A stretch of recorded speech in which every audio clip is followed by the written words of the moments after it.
en monster. Hurtigruta Bilklapp Glass er en av våre hovedsponsorer, selvfølgelig. De skaffer ruter. Og så fikser dere steinsprutskaller her på plass, er det sånn? Dere gjorde det på Måler? Nei, ikke i dag. Det er for dårlig vær til steinsprut. Så, men dere pusher ruter da. Ja. Har dere noen gode tilbud? Tilbud i Hurtigruta Carglass. Hva har dere her av tilbud da?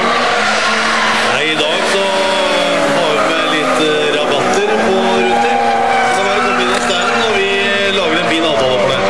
Bestiller du ferdig ruta her da, eller får du en rabattkupong? Da bestiller du her, vi noterer opp, du kommer der det passer deg.